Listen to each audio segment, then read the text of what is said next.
Hello, everyone. Good morning, good afternoon, good evening, and welcome to our 9th session of the Pan American Climate Resilient Health Systems course, Measuring, Monitoring, and Evaluating Climate Resilient Health Systems. My name is Cecilia Sorensen. I'm the Director of the Global Consortium on Climate and Health Education, and I'm delighted to be moderating this session. For those of you who are joining us for the first time, know that there is interpretation available in 3 languages, both English, Spanish, and French. You can access the appropriate language that you would like by pressing this globe button at the bottom of your screen and selecting your preferred language. Please take a moment to do that now as we're getting started. As you know, this is a 9-session course. We meet every Tuesday and Thursday, and we are in our 8th session. Next Tuesday will actually be our last session on effectively communicating climate change and health risks. And so we look forward to seeing you at the upcoming session. Just some general considerations for this webinar. Please make sure your microphones are muted and know that those of you who are hoping to get a certificate from this, that your attendance will be verified and automatically recorded when you are connected to the webinar. We also invite you, when if possible, that you keep your cameras on during the session so we can see you. It's totally up to you, but we'd love to get to know you a little bit. Just a few notes about logistics. This is going to be a 90-minute session, and the session will culminate in a question and answer session. So we invite you to enter your questions using the Q&A function, which can be found on the control panel in the Zoom application. If you'd like to chat amongst yourselves, amongst participants, we welcome you to do that using the chat function.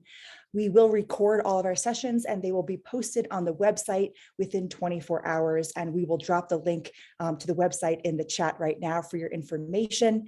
The slide decks for this presentation will also be made available within 24 hours. Again, those will be found on the course website.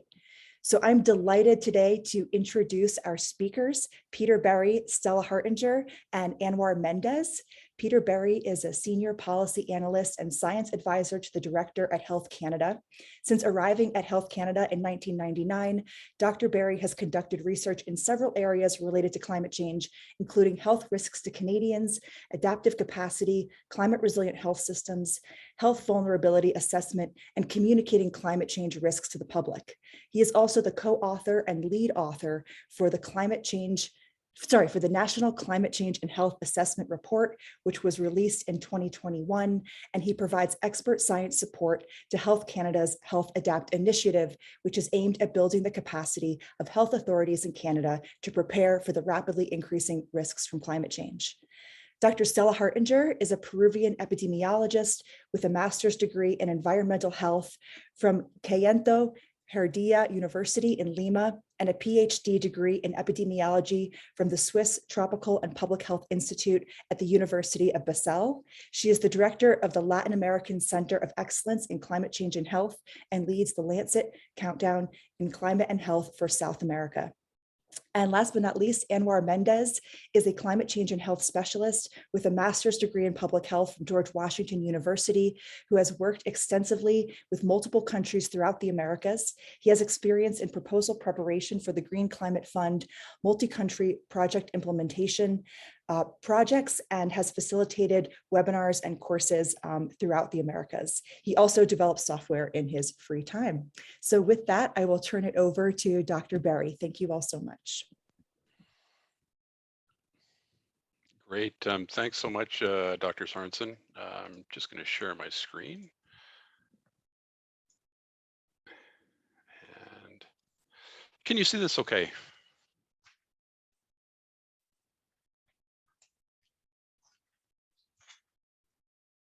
Can you see this okay, Cecilia? Yeah, looks great. Okay, that's great. Well, thanks so much for the invitation to participate in this session. I'm really excited to be part of this. Just actually want to start off by really congratulating the Global Consortium and PAHO and IAI on the, the real leadership role in terms of the training and education of health professionals, including this course focusing on health system resilience building. I've been working in climate change and health issues for a number of years, and so, have seen the increase in innovative measures to adapt to climate change impacts on health, sort of increased interest in doing so, increased advocacy. And so, I think this course is really very timely in terms of focusing on, again, adaptation and building resilience. But before I begin, I just want to, acknowledge that I'm located on the traditional and unceded territory. This is where I'm making my presentation from, of the Algonquin and Anishinaabe people.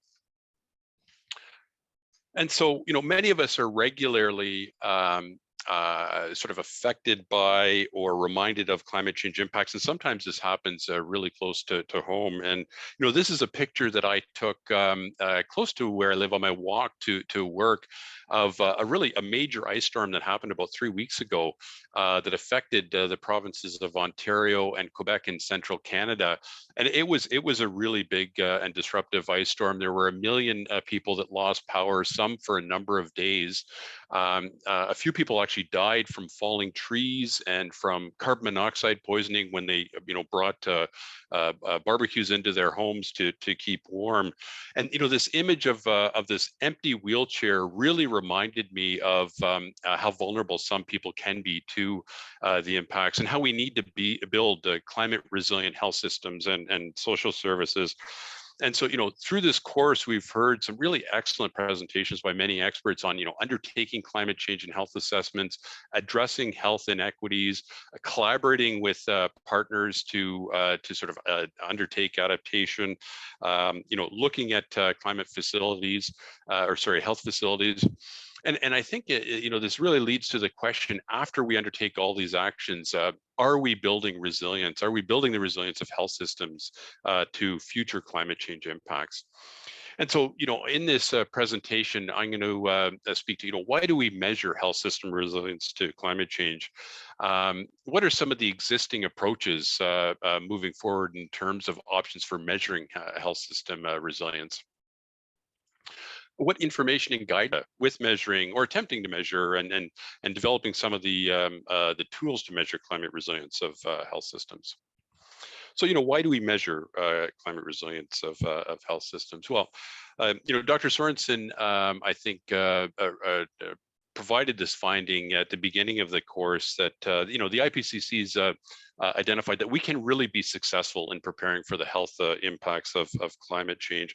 And this includes protecting the most vulnerable in society. And, in fact, a number of studies have shown that through adaptation measures, greenhouse gas mitigation measures, including, lowering the carbon footprint of the health sector, and, there's a great discussion about that at the previous course this week, we can have huge health co-benefits that benefit health now from some of the risks, increase the risk from climate change, make us more resilient, but even just more generally. And so we really do have the power to become more resilient to climate change impacts, including our health systems. And so, the good news is that there are many health authorities that are taking quite a bit more action. They're starting to ramp up actions to adapt to the health impacts of climate change, and really beginning to plan some of these actions. And so, we know from the World Health Organization a survey that they do, I think every 3 years, that some of these really critical functions are being undertaken. So, over half of the countries surveyed, I think in 2021, about 51% indicated that they have done a climate change and health assessment, and over half indicated that they do have a climate change and health action plan.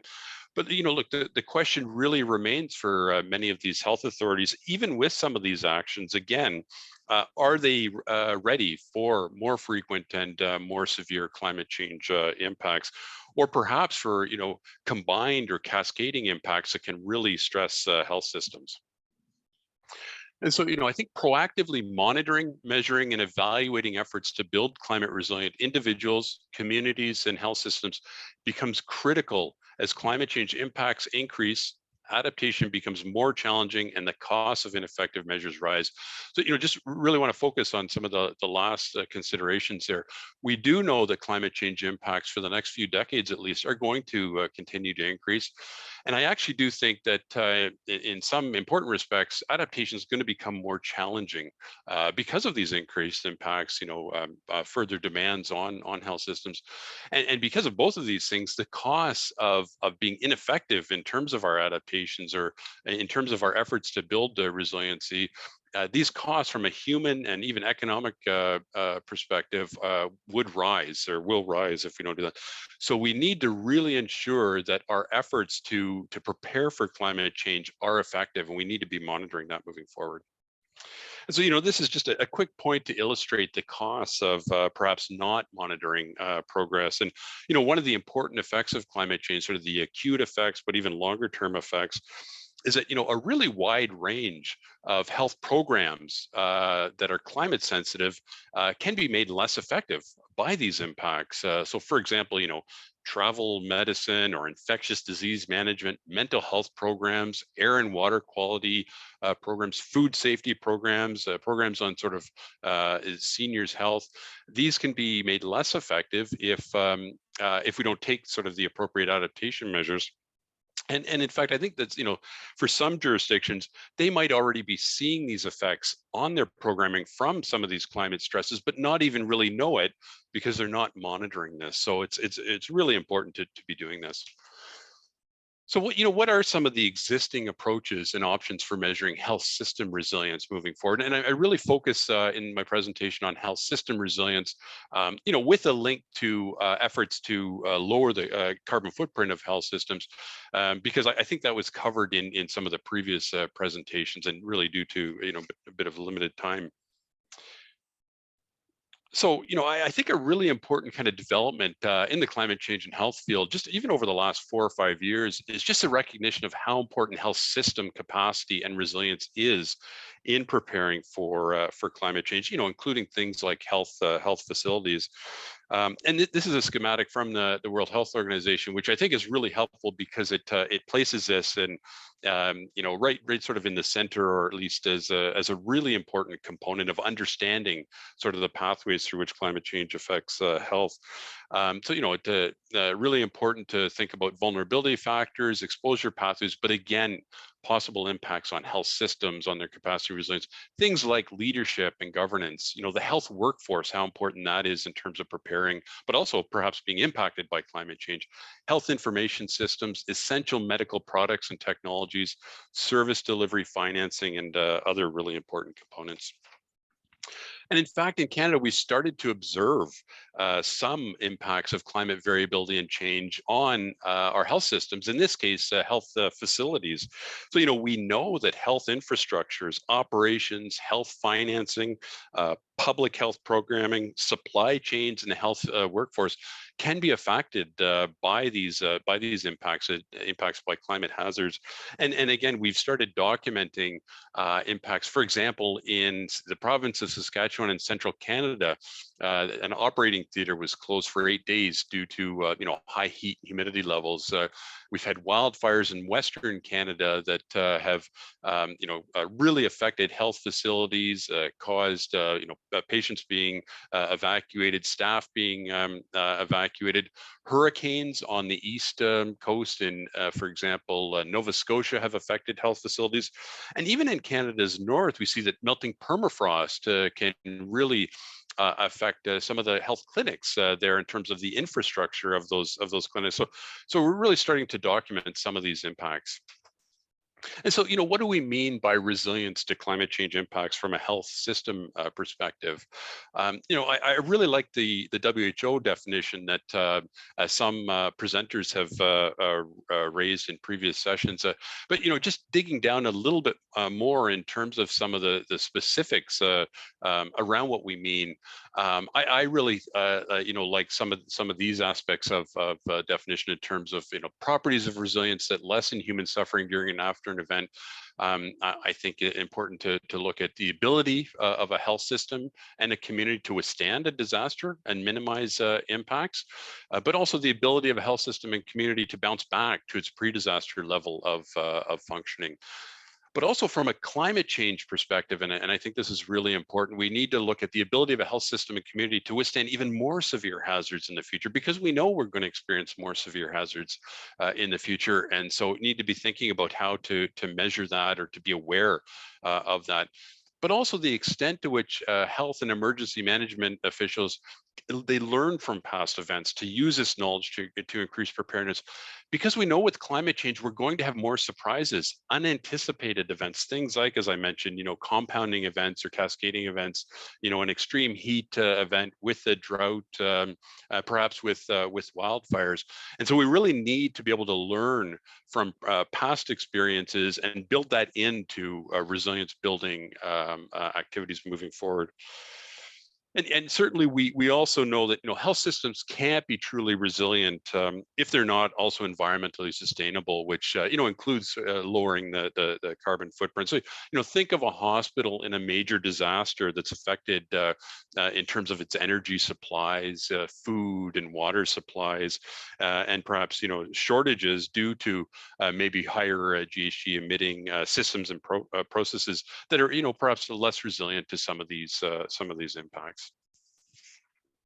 And so, national health authorities can learn from a number of regional and international initiatives that are available in terms of preparing their health systems and monitoring whether or not they're actually making progress towards more resiliency. So I already mentioned the WHO survey that's conducted every 3 years. I think it's with 95 countries, using a number of questions of indicators that they've developed to really try and track progress in terms of how our countries doing preparing for climate change impacts on health.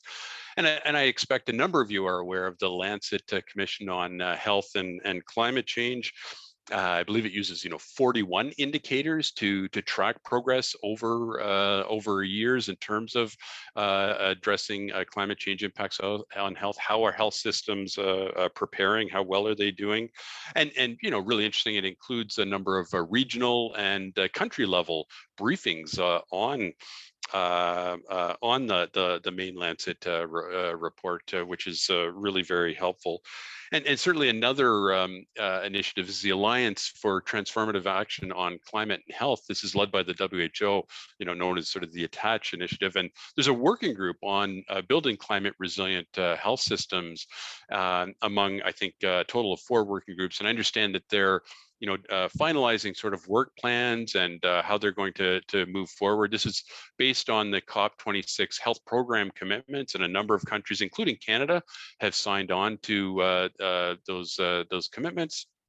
And I expect that some aspect of looking at how do we monitor progress will be part of those activities moving forward. How do we tell whether or not we're moving towards climate resilient health systems? And I'm really looking forward to the presentations part of this session by Stella and Anwar on some of these information sources that are available to people. And so, in terms of the information and guidance that's available to health authorities, I think it's really important to, address upfront and recognize upfront that there are a number of challenges that face health authorities in terms of preparing for climate change impacts on individuals, but also on health systems. And so, we've had really excellent presentations on in this course on undertaking climate change and health assessments, on building those collaborative partnerships to be able to develop the needed adaptation measures, addressing inequities, and on some of the challenges around that as well.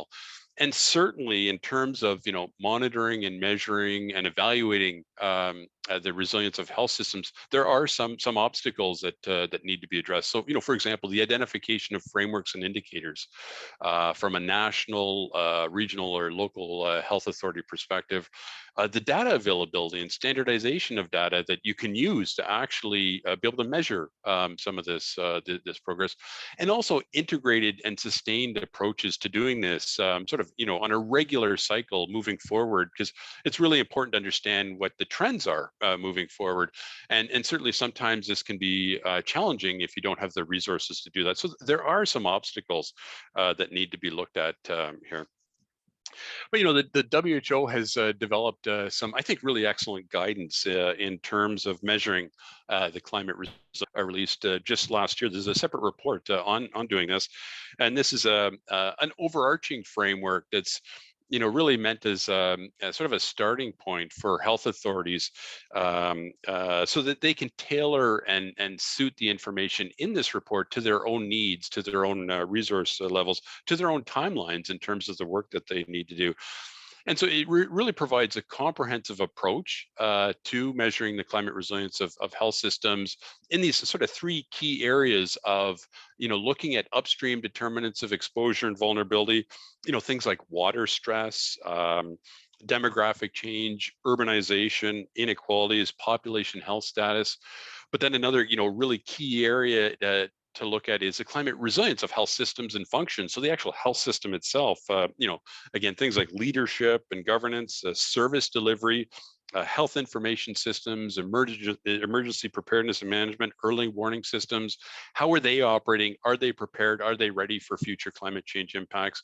And then the third big area is, what are the outcomes of this health system resilience, both on individual health, but also on health system functions moving forward, and can we measure some of the key trends in terms of that? And so, increased understanding and monitoring of indicators, relevant to the health system in these three big areas can really provide a very good indication of whether or not your jurisdiction is moving forward in terms of building resilience, or is actually lagging and not doing so, and perhaps increasing risk to health. And so, the report provides some really interesting sample indicators of health system resilience that, again, health authorities can tailor to their own needs, can use for their own initiatives. This actually provides just one component of, and this is taken from the WHO operational framework for building climate resilient health systems. This is the health workforce, and things like training is a health authority training the workforce on climate change and health, developing necessary curricula on climate change and health. These kinds of things, the core competencies of these folks. Now, the report provides really a large number of indicators in these various areas. So I think there's something like 78 indicators. It's very unlikely that a health authority at any level is going to use all of these indicators, and it's easy to become overwhelmed if you try to do so. Where do you start? Where would you get the data? What partners would you consult with? But really, I think it's actually meant to be a really useful resource, again, that health authorities and decision makers can pull from.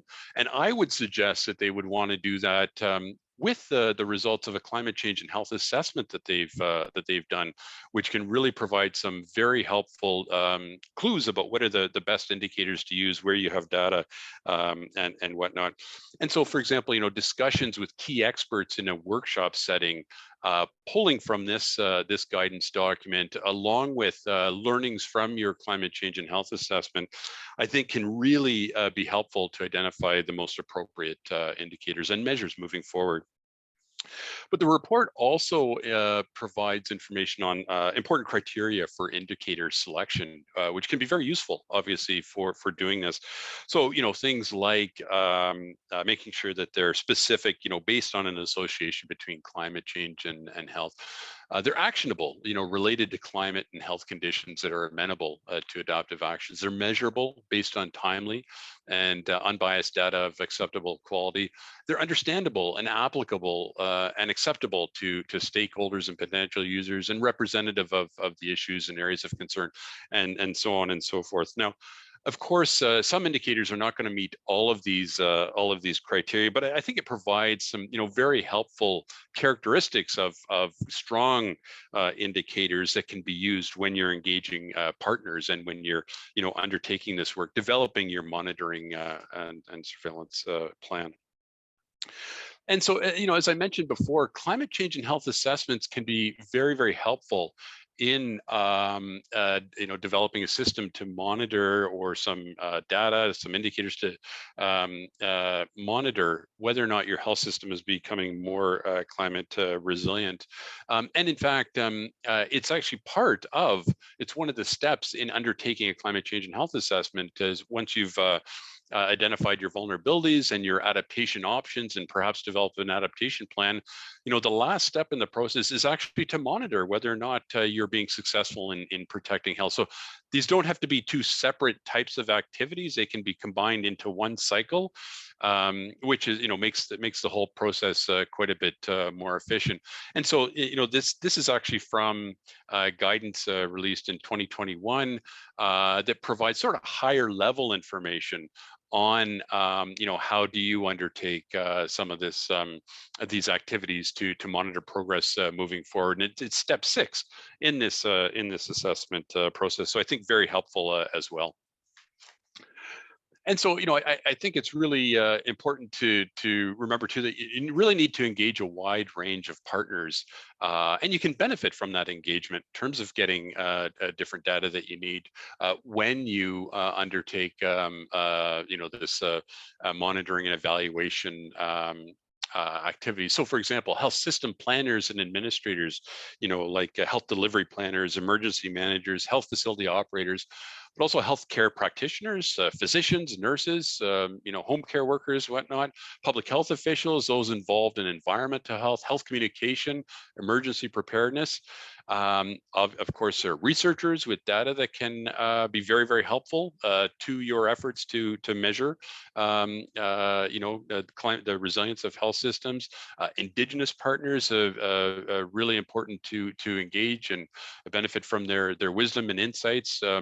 Civil society partners, medical professional associations, grassroots communities, and even decision makers outside of the health sector, like energy, transportation, water, and agriculture, and communities. I think that was mentioned, the importance of reaching out to communities at our last session on Tuesday.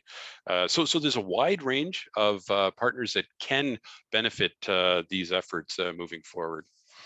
And so I'll just bring the presentation to a bit of a close with discussing some of the experiences in Canada in terms of setting up some approaches to measuring the climate resilience of health systems. So this framework is actually from our recent National Climate Change and Health Assessment, Health of Canadians in a Changing Climate. It was released about a year ago, and it really details the steps that health authorities in Canada often go through to identify climate change risks to health, explore adaptation options, and then implement some of these concrete measures, and then do the evaluation of whether or not these are effective and they are protecting health. So, certainly step 1 is sort of building that awareness of climate change risk to health and the need to adapt, starting that leadership and partnering sort of activity to get partners together, and then really building the capacity to adapt from doing things like climate change and health assessments, undertaking needed climate change and health research, even sort of integrated risk monitoring and surveillance. And then a lot of this information is brought into implementing actually concrete adaptation measures. So perhaps new and upgraded infrastructure and technology, communications campaigns, health workforce training, emergency preparedness management. And then we get into the iterative sort of risk management phase, where we actually, again, measure and evaluate progress. And this is where this step of looking at your health system, is it actually becoming more resilient, is really core to that activity.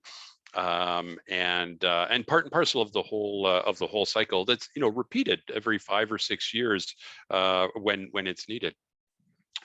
And so, one of the things that we do have to remember that even at the program level, at the sort of adaptation program level, we also need to be evaluating whether or not these measures are effective. And so, just providing an example here, in Canada, extreme heat is a really significant health threat from climate change. And so Health Canada released a number of years ago some guidance on developing heat alert response systems that communities can use to reduce these risks. But we also provided some guidance on undertaking evaluations of those systems, of that particular adaptation. So you know, looking at process types of evaluations, but also outcome evaluations in terms of some of the health impacts moving forward. And so, you know, health authorities in Canada, you know, certainly try to evaluate whether or not these systems are effective. Some of them use tabletop scenario exercises to test their systems, and this is really important part of looking at you know, the resilience of health systems. And the recent National Health Assessment that I mentioned actually documents some successes in terms of some of these measures. So really interesting studies from the city of Montreal in the province of Quebec that you know, have suggested that their extreme heat action plan has actually reduced the dramatically reduced the number of daily deaths from heat, and has done that among some of the most high risk groups and in the high risk areas. Which is really important to know. So, you know, certainly making progress in terms of developing those kinds of measures. And another quick example is in terms of you know, adapting to allergens that are increasing in some parts of Canada that, you know, can really have respiratory effects on people like children. So in this case, you know, ragweed as an allergen species, and some of the adaptations that again in Quebec have been evaluated to reduce these species and to reduce health risks have been shown to be effective. So, you know, this is evidence that that these measures are working and perhaps contributing to increased resilience.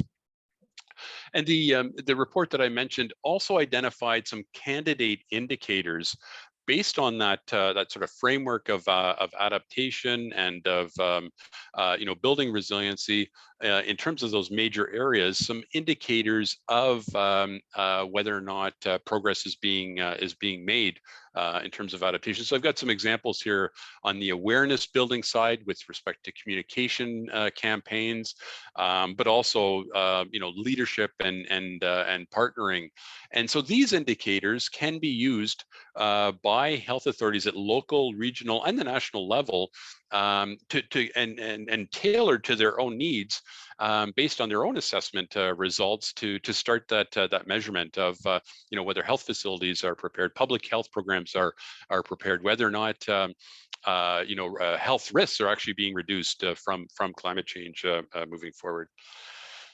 And the report also includes, these are indicators relevant to health facilities and their resilience building efforts, their adaptation efforts. And these are from the Canadian Coalition for Green Healthcare that was included in one of the chapters of the assessment. They very much mirror some of those key areas of the WHO operational framework. Again, I mentioned before the health workforce, and I don't have all of the whole table here. It's a larger table in the report. But even something like vulnerability, capacity, adaptation, and resilience assessments, are health facilities doing assessments of whether or not they're vulnerable to things like hurricanes, extreme heat events, wildfires? Do they know what aspects are at risk in terms of energy systems or food or water? And so there's a range of candidate, again, indicators that can be pulled from as a starting point from these health authorities. And so one of the programs that Health Canada led from 2018 to 2022 was called our Health Adapt Capacity Building Program. And it was a multi-year program really to build that local, regional, provincial, and territorial capacity to undertake climate change and health assessments, develop adaptation plans, and eventually lead into being able to measure whether or not health systems are becoming more resilient to climate change impacts. So I think it was a really great program because it had a wide diversity across the country, including projects that were led by Indigenous peoples, urban, rural, coastal communities they were located in, but also the whole health sector spectrum, provincial, territorial ministries of health, regional, local health authorities, and public health units as well. So a lot of learnings. There were 10 projects that were part of this initiative that Health Canada supported with funding and expertise, expert input. And so there are a lot of learnings that I think other health authorities in Canada and perhaps outside of Canada can learn from. And so this map shows the leads for these projects, again, sort of right across Canada. And they produced a number of really excellent reports, science reports, assessment reports, and information, infographics and things like that on climate change and health. And so, they can use the results from these studies again, and perhaps from the national assessment, some of the indicators that I'd suggested to begin that process to sort of measure the effectiveness of adaptation measures of their health system resilience moving forward. So this is really integral and really important information moving forward to set themselves up for doing that. And, I'm really excited because Canada's just finalizing its next national adaptation strategy, which is really intended to provide a shared vision for climate resilience in Canada, identify key priorities for increased collaboration, articulate action plans over 5-year cycles, and establish a framework for measuring progress at the national level. And it's really great because there's a pillar in this strategy on human health that's really going to sort of catalyze a lot of activity at all levels in terms of climate change preparedness. And so this is the health and well-being goal in that strategy. The health of all people in Canada is safeguarded and supported by a climate resilient and adaptive health sector that has robust and agile systems and services that account for and support the diverse components of well-being. And there's a number of objectives with respect to the strategy, but also targets, very specific targets. So, by 2026, 80% of health regions will have implemented evidence-based adaptation measures to protect health from extreme heat. There's targets for 2030 and 2040. And a really important component for this will be measuring the progress towards achieving those targets, the progress towards building, climate resilient and low carbon health systems in Canada. And so this is going to be, part and parcel of this strategy moving forward. So, measuring the climate resilience of health systems is still quite new for a lot of health authorities, including in Canada. And as I mentioned before, it can be challenging. And so, I'll just offer the following advice, I think, in moving forward. So one is really to start simple. Use existing qualitative and quantitative methods to develop tailored measures of resiliency. Utilize again results if you've done a climate change and health assessment for developing some of these indicators. And if you're planning on doing one, then plan the new assessment to provide really robust measures of resiliency moving forward, so that you can draw from that information that you're going to get anyway. And certainly take an iterative approach, expand the list of indicators and the sources of data over time. And the number of partners that you have with new learnings, data and resource. So, from organizations like PAHO, like IAI, like the Caribbean Public Health Agency and others, pull from those really rich sources of information. Learn from partners, identify existing best practices and case studies that are relevant for your jurisdiction and tailor them to your needs. They really have to meet your needs based on, your resources, your timeline moving forward, but also be inclusive and benefit from diverse voices, viewpoints, and approaches. And that's really important to make sure that what you're measuring is relevant to all populations and the needs of everyone in your society. And so with that, I'll just close the presentation, and again thank Dr. Sorensen and everybody for the invitation to be here today.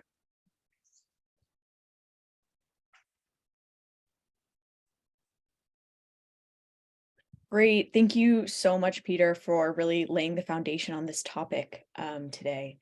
And for our next presentation, I would like to invite Anwar Mendez to present a case study. Thank you, Haley. Hello, everyone. Good morning, good afternoon, good evening. Hope you're doing well. I'm going to go ahead and share my screen now.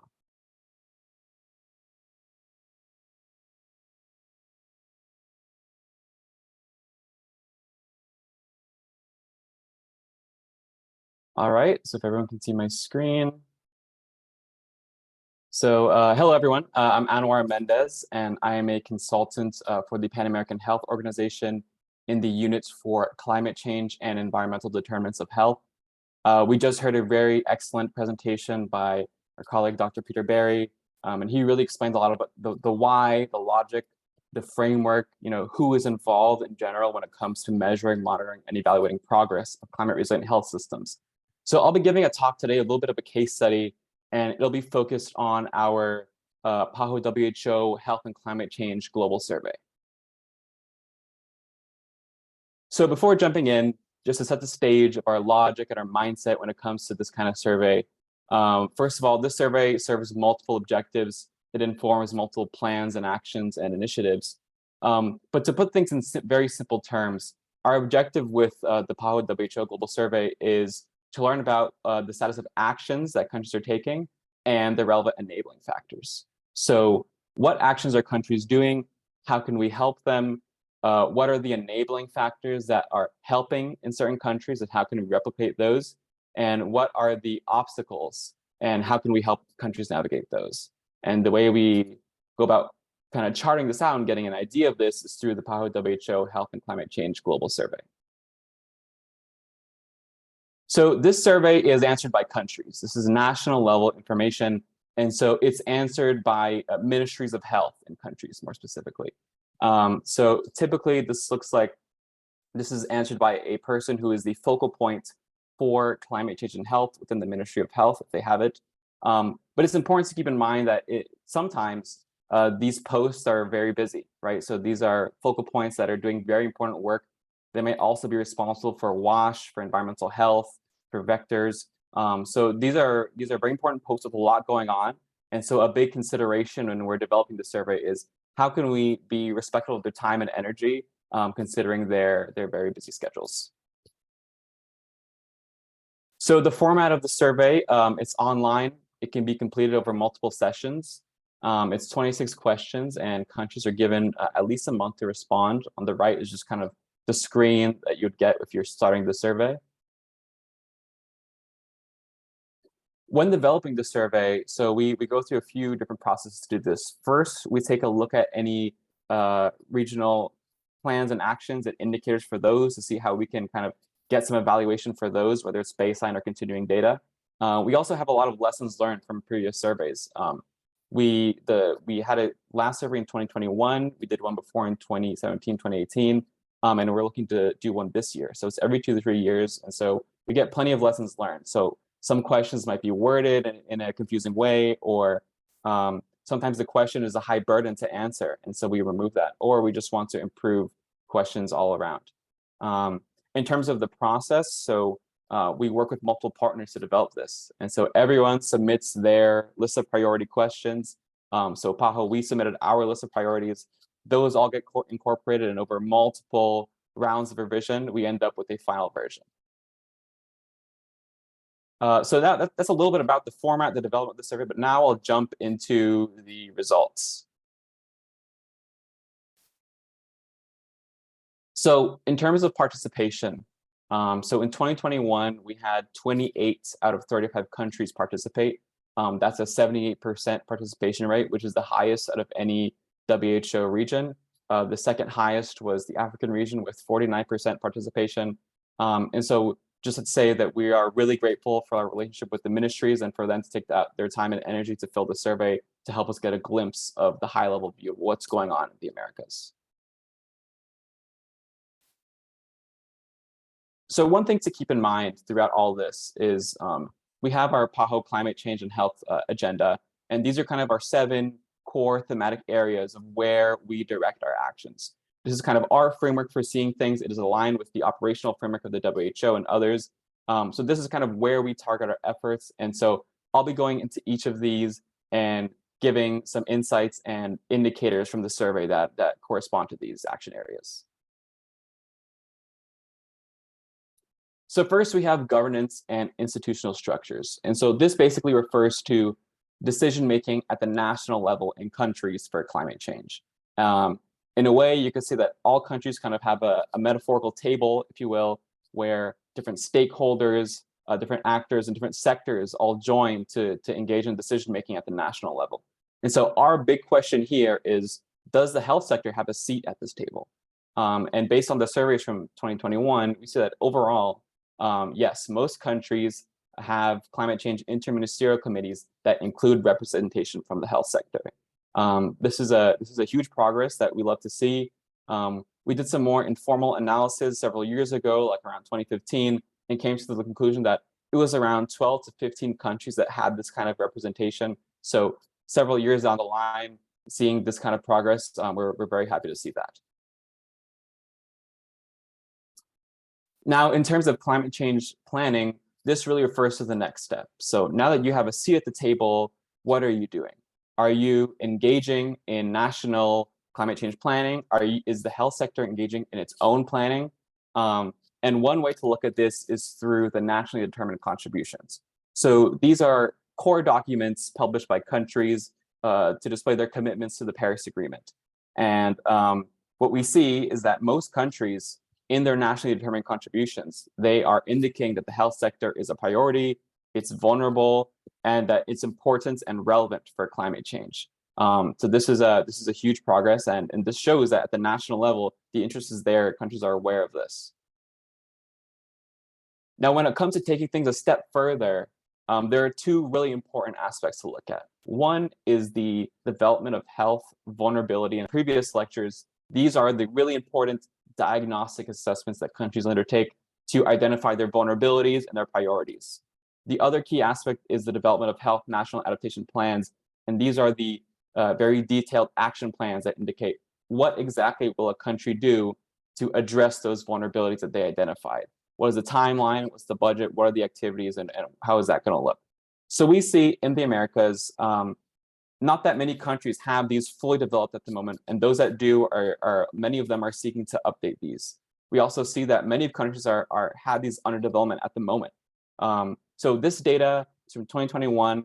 We're really excited to see that the next survey results from later this year, as we know that countries have been making a lot of progress in this front. They've been sending documents for comments, and overall, through many of our programs and plans that we're implementing right now, some of these vulnerability and adaptation assessments and health national adaptation plans are being developed as we speak. So in terms of health infrastructure and services, one thing that we look at is whether or not the health sector has a national target for greenhouse gas emission reductions.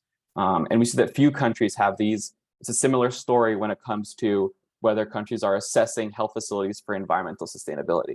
Now, as we've seen in this course, there are many best practices going on in countries. There are many different initiatives and tools that are now widely available. So we're excited to see the opportunities that this can yield.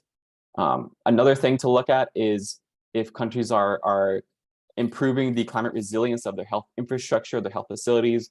So this is things like updating building codes, improving water and energy efficiency. So countries are engaging a lot on this front, almost half of them. And we look forward to the progress to come.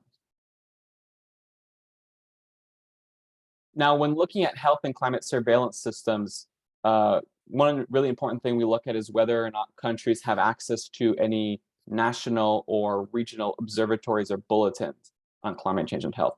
And we see that over half of countries have this. They have access to this. An example on the right is the Caribbean Health Climatic Bulletin. This is a kind of informational bulletin that's conducted quarterly, and it kind of gives a sense of, okay, in the upcoming season, these are the main climate trends, and as a result, here are some health conditions to be on the lookout for.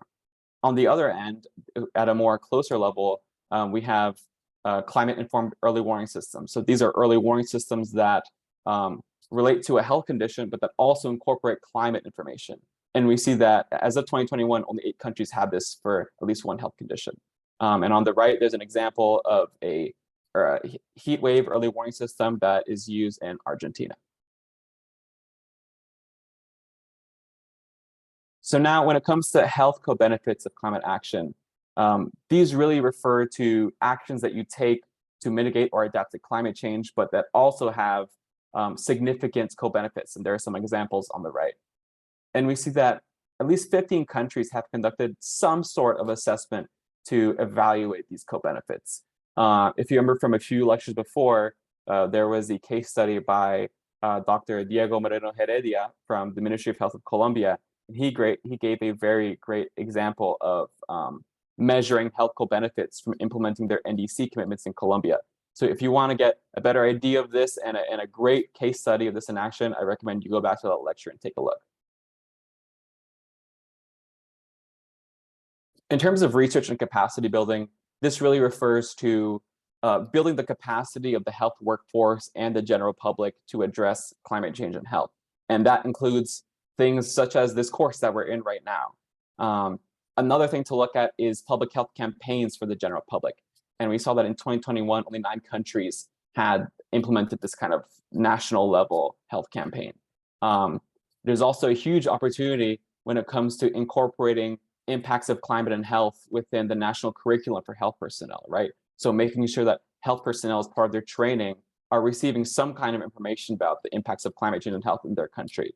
And these are 2 big areas of focus right now that we are putting a lot of resources to try and implement programs and initiatives. And so this is a huge area for opportunity. Now, for health and climate finance, this refers to whether or not countries' health sectors are accessing international external funding mechanisms. So this could be from institutions such as the Green Climate Fund, the World Bank, Inter-American Development Bank, European Union. And we saw that in 2021, 12 countries reported that they were receiving any kind of funds for these kinds of projects. Since then, we know that this number has definitely grown. We're working with many countries to improve access to these funds and helping them to develop concept notes and proposals. So this is another area of opportunity that we are seeing progress in, and that we hope to see these results reflected in the next survey. So this is just kind of like a bird's eye view of some of the advances that I just mentioned. As you can see, it mentions all the key action areas, and just to give at a glance, these are some quick important findings. So I won't linger too much here. This is available on our website, and I encourage you to take a look. So in terms of challenges relating to the running of this kind of survey, one of the main challenges is simply the fact that we are very much limited in the number of questions we can ask. As I mentioned before, you know, the people answering these surveys have a lot to do. They are very much busy, and so we don't want to overburden their schedules. If we could, we would ask a million questions. There's a million things we would love to know, but to be respectful, we have to keep things realistic and limited. The other challenge is just to keep in mind that survey results don't tell the full story. They provide a lot of valuable insights, especially at the high level, to kind of get a scoping of the region as a whole. But to really figure out the ins and outs, to solve issues, and to really provide best support, the best way to do that is to engage directly with countries. So now that we've conducted the survey, we have our results. What do we do with them now? So one thing is the results directly lead to the publication of some key documents that we have. An example is the Health and Climate Change Country Profiles. These kind of give a bird's eye view in a country of the main impacts going on in that country and the main response measures being taken.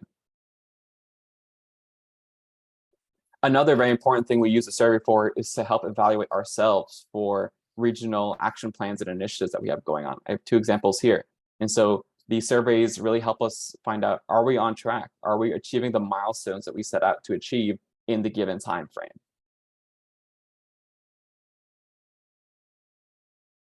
The other very important thing about these surveys is that they help inform our planning and to help ensure that our efforts are being aimed in the efficient manner. So are we directing our efforts to the places where countries need them the most? Are we really targeting the areas that need the most support? The other really important aspect of the survey results is that they can be used in funding proposals. So for example, if country X has indicated that they don't have an observatory or that they don't have a health vulnerability and adaptation assessment, and they're applying for a funding proposal for this, we can use that survey result as an official answer and as leverage to support the case for financing.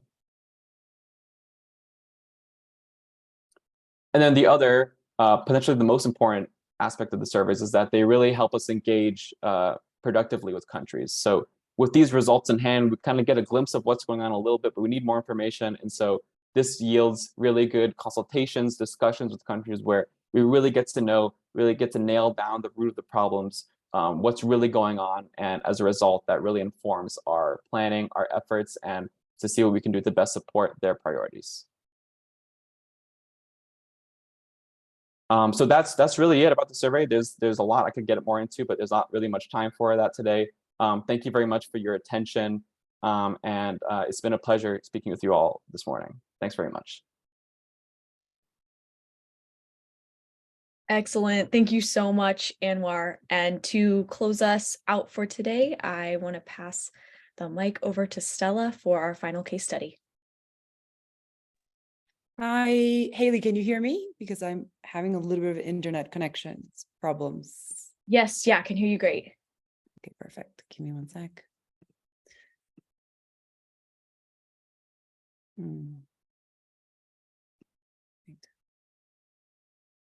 We can see your slides as well. Okay, perfect. So, wait, I think I'm in the wrong side. No, I'm in the correct side. Okay. Hi, everybody. Thank you very much for inviting me to this talk. I think it's the third one that I've given for courses that are similar to this one, so I'm happy to be here. I will present a little bit about the 2022 South America report of the Lancet Countdown on Health and Climate Change. Trust the science. Now that we know, we must act. That's the name of the report. So we thought it's really relevant to what we're discussing right now.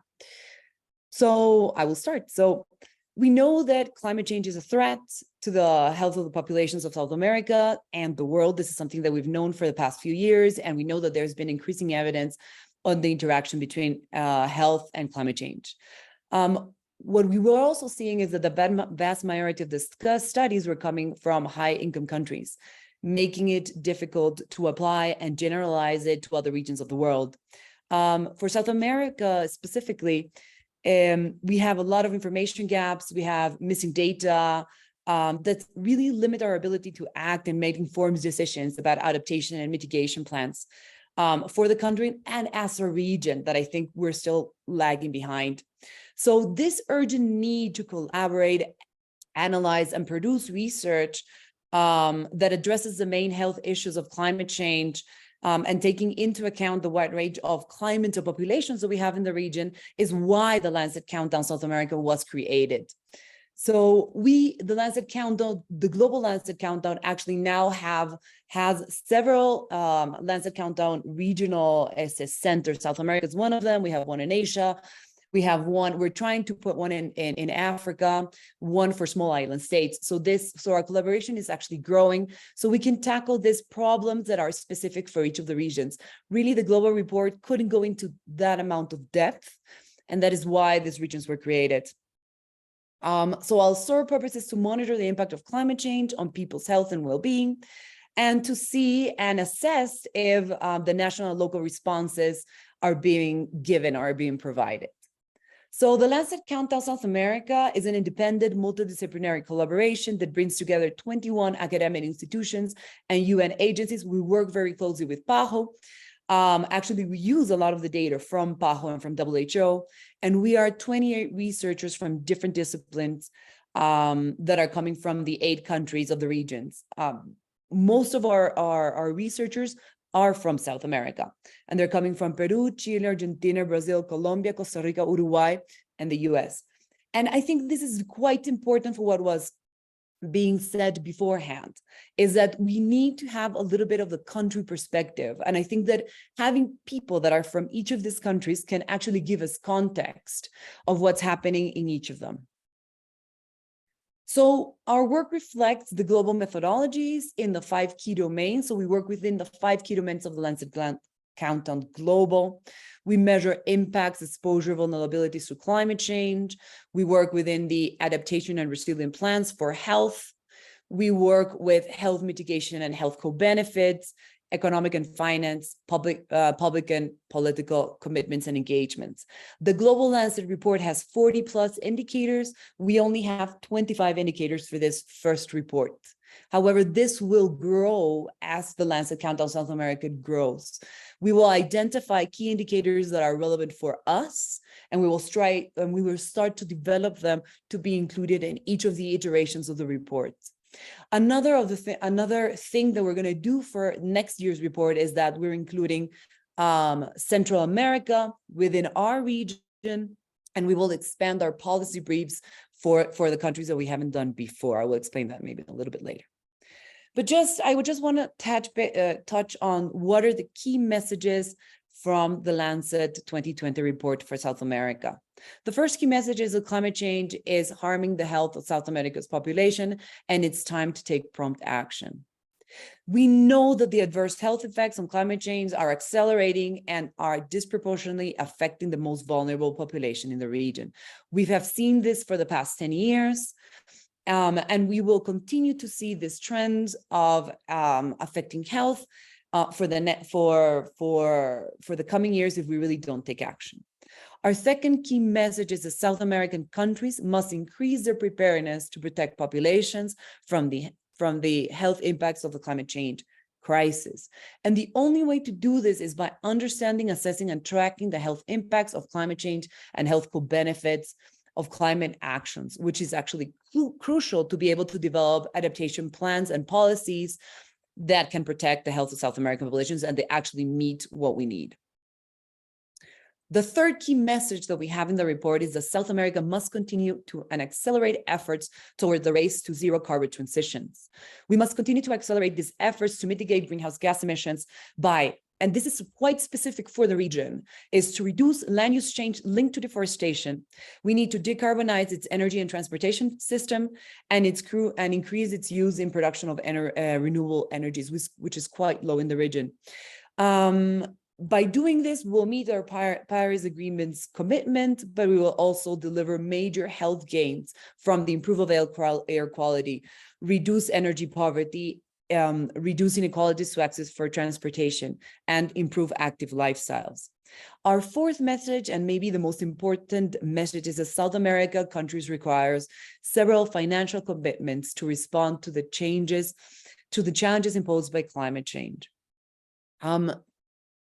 We do not only need to know that we need adaptation policies and actions for health and well-being, but we really need to have guaranteed support from governments and transparent financial commitments to actually be able to do this. And this means concrete budget allocations.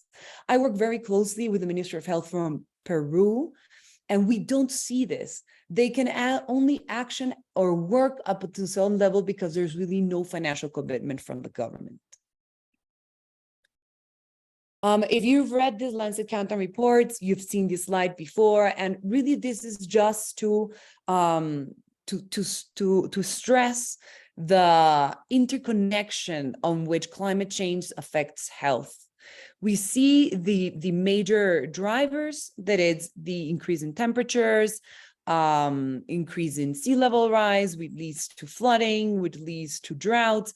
And what are the impacts that we're going to start seeing, which is impacts on mental health, impacts on infectious diseases, premature mortality, malnutrition, and so on. So really our report really begins by examining various dimensions of the effects of heat and heat waves, ranging from the exposure and vulnerability to mortality. And I will give an example a little bit further along the presentations. We are also focusing in this report about forest fires and extreme weather events. We explore the stability of climate for infectious diseases transmissions, as well as the impacts of climate change on terrestrial food security by looking at the association between temperatures and crop yields, that we hopefully can link it a little bit better to nutritional malnutrition in the coming iterations.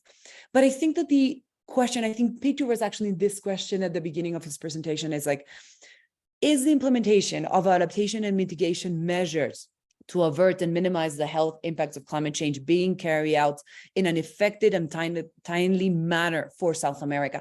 And I think this is a question that we have not actually been able to answer in this report. There is something that we should be focusing on. Are the potential health gains of climate change access being maximized in the region? Or are there being understand that health co-benefits for health are important, and the policymakers understands this importance. So I think this is something that we need to give a little bit more thought as a region, and we need to really aim or drive our research toward these questions that we need to help answer. So we know, and this is now I'm starting, and I'm going to stick with the adaptation and resilience plans for health work, we're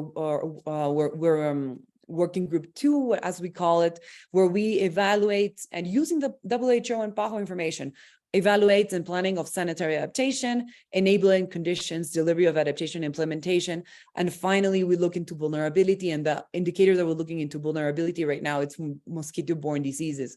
And one of the reasons why this indicator of vulnerability is now in the adaptation section of the report, it's because what we're seeing is vulnerability in some of the countries for mosquito-borne diseases is decreasing. And this decrease has to do with the adaptations responses of the health systems. So one of the first indicators that we have, and I think as the previous presenter mentioned this, is the national assessments of climate change impacts, vulnerability, and adaptation plans. What we found up until 2022 is that Brazil was the only country that reported having a complete assessment. However, Argentina, and Peru have evaluations in development, and Bolivia, Colombia, Guyana, Suriname, and Uruguay have not carried out the evaluations. What is interesting is that Brazil was the only country that reported having carried out the assessments, and actually also informed that the development of this assessment actually led to new health policies. So maybe we should also be, it would also be important to measure, to track if the adaptations or the plans or the analysis that we're doing is leading to something else. In this case, for Brazil, it actually did lead to new health policies, but it did not influence the allocation of human or financial resources. So we're really just halfway there. And I think this is one of the contextualizations that we are missing when we are only answering or asking if we have them or we don't have them. This is not part of the report, but as part of the Lancet Countdown South America, we're also doing case studies. And one of the case studies that we are developing is we're doing scoping reviews to see what is the level of knowledge and research gaps in impacts, adaptations, mitigations, finances, and policy engagement and public engagement. So what we did here is we did an analysis of NDCs for all the countries of the region. That's, I'm sorry, the slide it's too small, but we can see the countries in the horizontal categories, and then we see the health topics or the topics in the NDCs that were touched upon. And the idea of this assessment, or this very initial assessment, was to see if health was in the center of the reports of the response, or if health was mentioned in the NDCs.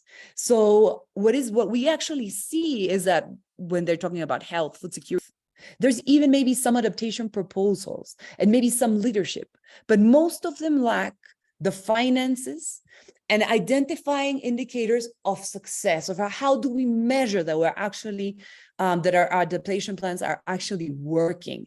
And I think that we need a little bit more of tools that actually looked into this type of monitoring so that we can see if the health plans that we're proposing, all the NCDs and so on, are actually considering health as the center of a response. And something that for me is mind-boggling, and it's something that we need to work towards is that when we look into the categories of city and infrastructure, for example, for Peru, we see that health is really not in the center of the response, or there is not a clear link between health and that component within the NDCs. So this is something that we need to dig deeper. It's a first approximation, the first thing that we're looking at to see what's happening within the NDCs and if health is in the center of the response. The other indicator that we have is the Health National Adaptation Plans that was measured by the previous presenter. But just to highlight some of the findings is that South American countries are behind in the creation of health adaptation NAP. Brazil was the only country that reporting having developed an HNAP. Argentina, Colombia, Peru reported having them in on their way. Again, Brazil was the only country that reported having development, but they're only having moderate implementations, with actions reported against only some of the priority of the plans of the strategies. The next indicator that we have in the Lancet, which is quite interesting, is the climate risk and vulnerability assessments done at city level. And I think we think as a Lancet that this is crucial, because we don't only need a national response towards climate change and the impact of health, but we will also need a city level response towards climate change. So again, this is a survey that is coming from the annual city questionnaires, where it's a voluntary assessment. So of course, we don't have the complete picture or the complete information. In this case, and for this report, we only have information from 205 municipalities from 10 countries coming from the region, from South America. But I think what is quite interesting to see, and this is the differences that we again are finding within our region, is that the hazards identified by city and by country really vary. So Brazil and Argentina cities are looking at extreme rainfall and floods of some of the key hazards. Peru is looking at water shortages and extreme temperatures. Chile and Colombia are looking at forest fires as main hazards. And Colombia and Brazil are also looking into climate migration as being one of the, as some of the key hazards that they will have to look out in the near future. This was also touched upon, but this indicator looks for climate information from weather services. It's essential for monitoring disease outbreaks, extreme weather events, and other environmental hazards. They can only provide, they provide early warning systems that can trigger responses in communication to the public and the preparedness of the health services and human resources. Argentina and Brazil reported having health systems that incorporate meteorological information. However, Argentina was the only country with a national early warning systems that has been implemented and evaluated, especially for heat. Other efforts include climate and health observatories that was also mentioned, that integrated climate and health services system, and some vulnerability mappings. The finances related to adaptations, what we found, and coming the information again from the information from the Green Climate Fund, is that only 18% of the climate funds are allocated for adaptation projects. The rest are actually allocated for mitigation projects. And if we were measuring adaptations, one of the biggest portions that we need in South American region. From the funds, or from the Green Climate Fund in 2021, that was $365 million for adaptation projects related funds. Only 10% was of the approved funds were allocated for adaptation projects for health. However, the projects did not focus on resilience for health systems. Of all the projects, Brazil was the country that received the majority of the funds, of the focus. No projects were approved for Argentina, Brazil, Chile, Paraguay, Uruguay, or Venezuela. And I just want to go into one example, because I know I'm a little bit over my time, but one example of how our indicators can really help in creating good national adaptation plans that will have health co-benefits. So one of our indicators is the exposure of vulnerable population to heat waves. We already know that exposure to heat, to extreme heat, results in a variety of health consequences. And what we're also seeing in the region is we've seen an increase in temperature in the entire region, with notable abnormalities that range from 1 or 2 degrees in countries like Brazil, Colombia, and specific areas of Chile and Argentina. We've also seen heat waves in Argentina, Brazil, Chile, Paraguay, and Peru. Actually, Peru, Lima specifically, is coming out of a very long heat wave. And we actually don't know what's been the impact on premature mortality in the elderly linked to these heat waves. But what we are seeing is that we are seeing an increased exposure to heat wave days, especially in children under 1, and especially in adults above 65, which are our vulnerable groups. We've seen that we've had an increased heat-related mortality of 160% in the period of 2017 to 2021. And the countries most affected by this increased heat has been Brazil, Argentina, Colombia, and Venezuela. The other, and I just want to put a pin on that one before I enter into the adaptation plan. The other one is we also have an indicators. This is an indicators linked to mitigation strategies and co-health benefits, and it's linked to premature mortality due to air pollution.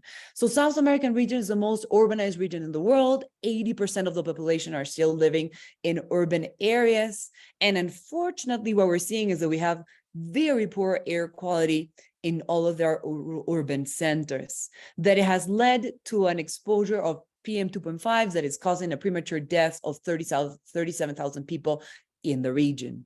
This death can be attributed to transportation, industry, and waste. And we see that countries of Chile and Peru has the highest mortality per million, and we see that Peru and Bolivia has the worst ambient air pollution in the country. So very clear, proven adaptation strategy that we can actually start implementing in our cities within our region is green urban spaces. However, what we found in the report is that 84% of the urban centers were classified as having low, very low, or exceptionally low green spaces coverage. Of the 73 urban centers examined, only 16% had a moderate level of green spaces. And no urban center in South America has green space classified as high. So really, we have a lot of things to do, but this is a very clear adaptation measure that would benefit human health by reducing exposure to air and noise pollution, relieving stress by providing an environment for social interaction and physical activities, and reducing all-cause mortality. In addition, green spaces capture carbon and provide local cooling that disrupts urban heat islands, benefiting both climate change mitigation and heat adaptation.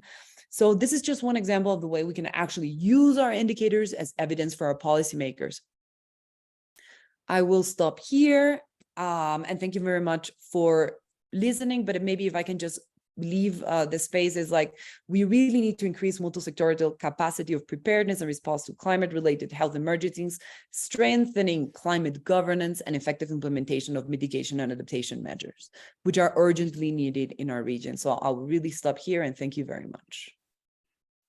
Thank you so much to all of our speakers. What incredible information. Thank you. I learned so much.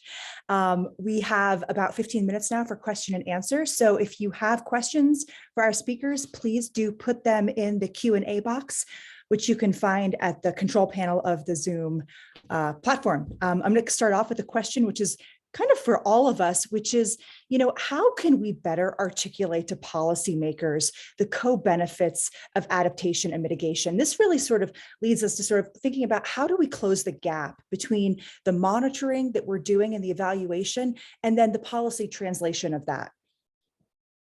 And maybe we'll start with Peter, and then maybe go to Stella and then Anwar.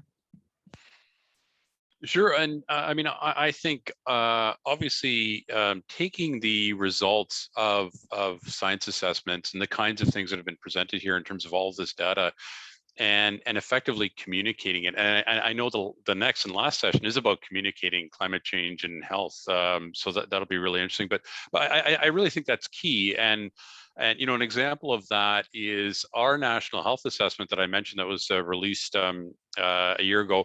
I mean, it was almost 800 pages long. It was a very comprehensive assessment, and so it was a challenge communicating, the key findings to a number of audiences. But we did infographics and fact sheets and decision maker briefs as well. And so I do think that that's a really important aspect that we have to think about and learn from each other about moving forward. Yeah, maybe I can complement to what, add to what Peter was saying, because he's absolutely right. So we write this huge reports that nobody reads. So, or maybe not the right policymakers are reading. So what we're doing at the Lancet Canton is we're also creating policy briefs that are shorter versions of the report.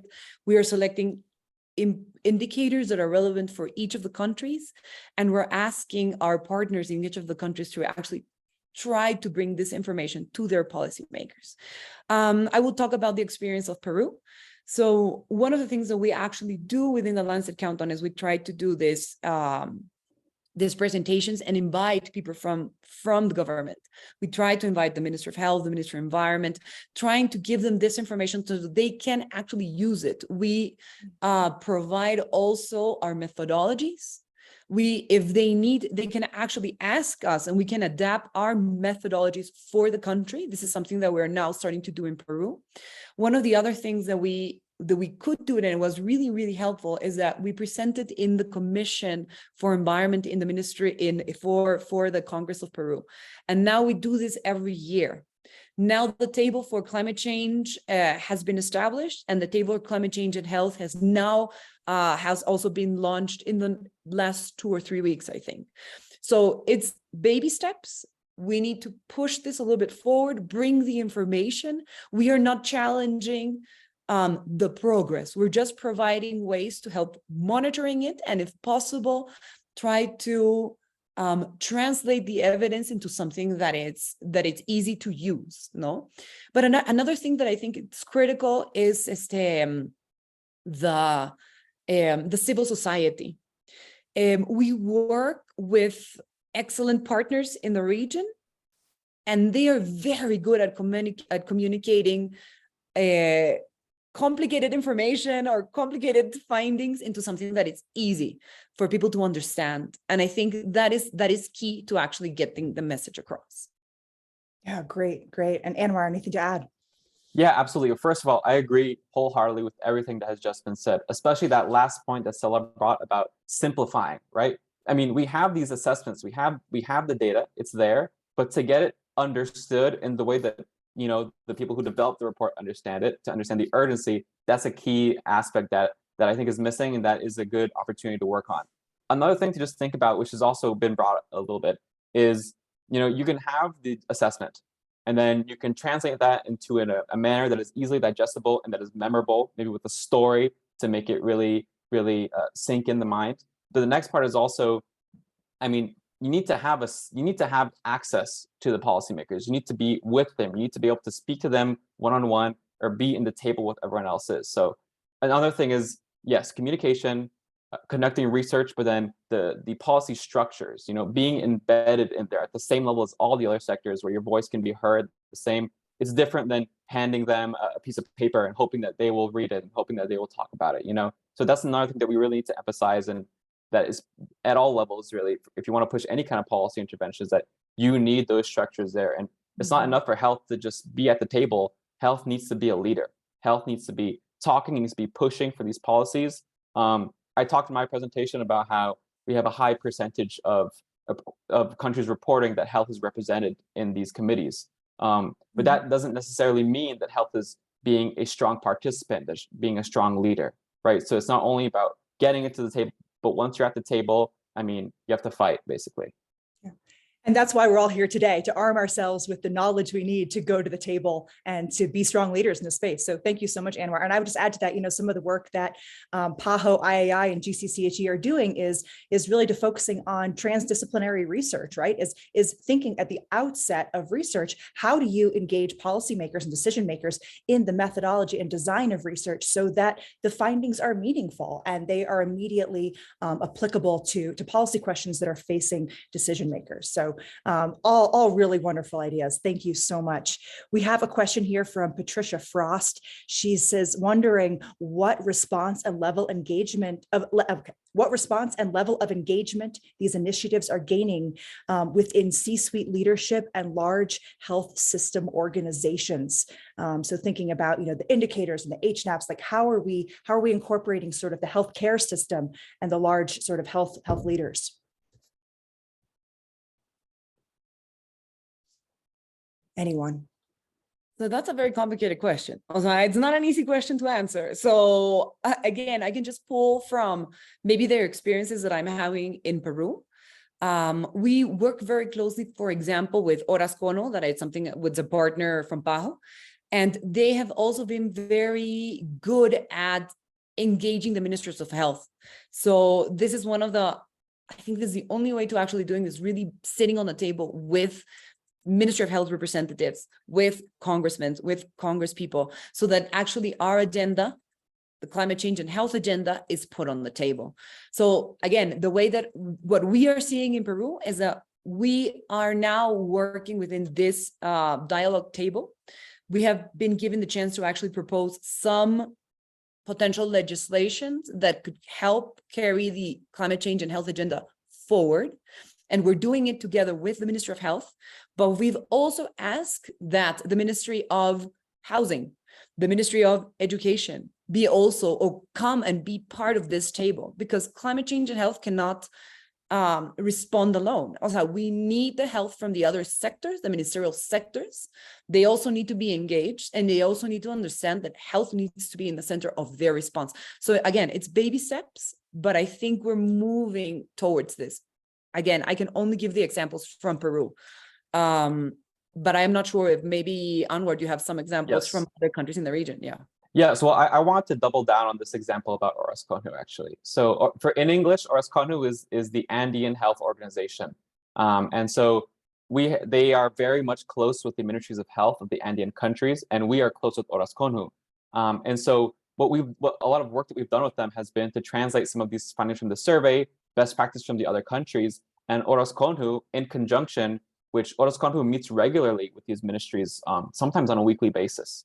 So they have a very close relationship, and we come to the table and we show them, look, here are some options, here are some best practice from other countries. For example, we've been helping them develop, we have an action plan with Orasconu, which we've developed in conjunction with the ministries of health, listening to their priorities. And then we've also been involved with helping them develop some funding proposals, right? So this is something that we have an expertise in, we have experience in, but Orasconu is our door to engage the ministries of health. And so that's just another key point, is that it's important that everyone helps each other. We have certain things we're good at, Orasconu has certain things they're excellent at. Ministries of health have things, they have information that is absolutely key and that they're amazing at. So if everyone brings their strengths to the table, then we can hopefully translate some of these best practices from one country to another.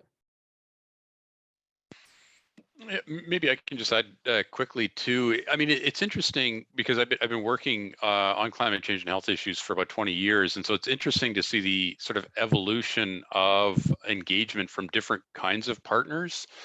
And it's really exciting that we're really starting to see a whole of health system approach. Whereas early on, you might have seen, a bit more push from public health in some jurisdictions, some countries, and now you're seeing, all health system decision makers coming together to say, look, this is really important. We need to collaborate. We need to provide the most rigorous information that we can.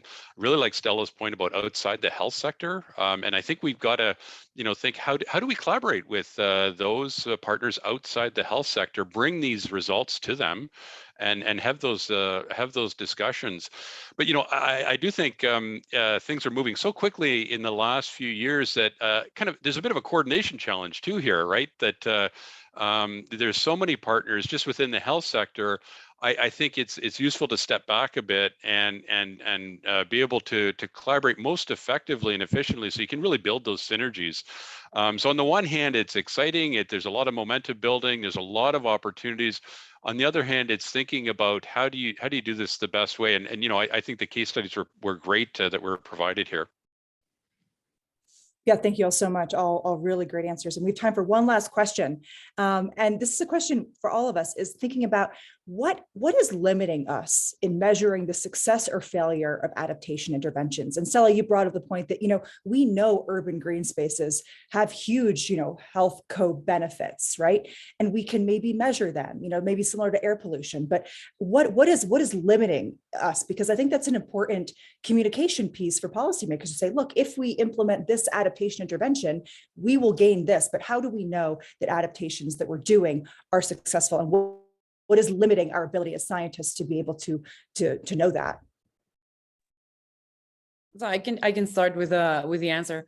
When I was mentioning about the scoping reviews that we were going to deliver for each of the working groups, when we started the scoping review for adaptation, we had to stop. There was no literature for South American research or very little literature to actually tell us that any of the adaptation measures that were implemented actually were effective. We did not find any information. So we stopped, we took a step back, and then we said, okay, so let's review the NDCs, let's review the national adaptation plans and see if health there is talked about, considered. Does it have clear indicators? Does it have clear finances? So we are actually starting for South America from scratch. I don't know how the Central American or the Caribbean is looking like, but we don't have clear research on what is the impact of adaptation measures for our region. So I think that we have a lot of work to do as scientists. We need to start identifying which are the adaptations that are working. Get this information published so that we can, again, do a little bit more of have mitigation and adaptation policies that are based on evidence. And one of the key problems that we also see in the region is that sometimes when the data is not coming from the country or from the region, then maybe the ministries do not consider it as relevant. And maybe, I don't know, Pajo here can explain a little bit more about this issue, but if the data is not necessarily coming from the actual country, sometimes it's not considered. So I don't have a clear answer, but I would say that environmental governance and governance in general in the region is lacking. And I think that is one of the things that we need to fortify. Thanks. And Peter or Anwar, any insights into the Caribbean and North America? Yeah, so just to answer a little bit about what Stella mentioned. So I think that there's several layers to this. One is the research itself, which is needed. It is direly needed, and to communicate the results. And not only that, but to communicate stories, basically. If you can give an example of an adaptation measure that was implemented in a very specific community that had very concrete results, I mean, that story is powerful to be able to show that to other countries, to other cities, and say, hey, look, they already did this and it worked for them. Here's the proof. Now, why don't you think about doing the same? You know, is a lot different than, well, we know according to theory and according to this study done here, probably this would be very good for us, but that's a lot different than having a concrete story. So I definitely agree with that. The other thing to consider, not only the research itself, but as Stella was mentioning, I mean, there are various different data sources, and countries and different groups can put different weight on those different data sources. So another thing that's important is to engage with those countries and explain, or just be clear about what the data is, what are its potential uses, and for them to consider that maybe it could be useful to them. Because the data is there, you can have the research there, but if someone's not willing to use it or to incorporate it, then it's a different story. So that's just another reason that we need more collaboration between the countries and more understanding of the research that's going on. Because there's a lot of research that's going on there, but it's maybe not beyond the radar of the people who can actually implement these changes. Thanks, Anwar. And Peter, anything to add quickly? No, I mean, I think those are really great answers. I just think that people need to start simply. It can be very overwhelming to do these assessments, to measure resilience, and we're going to be doing this for a long time. So it won't be a perfect perfect study, your first one. So it's good just to get started with this. Thanks. Thank you all so much. And we ran over today, but there's, been an incredible, outburst of comments in the chat about all these incredible ideas that are being discussed today. And so thank you all for being here, to our participants, and a huge thanks to our speakers, Anwar, Peter, and Stella. You guys are such a wealth of knowledge. Thank you for sharing what you know with us. And we look forward to seeing everybody next Tuesday, same time, same place, for our final session on communication. Everyone take care and have a great rest of your day. Bye-bye.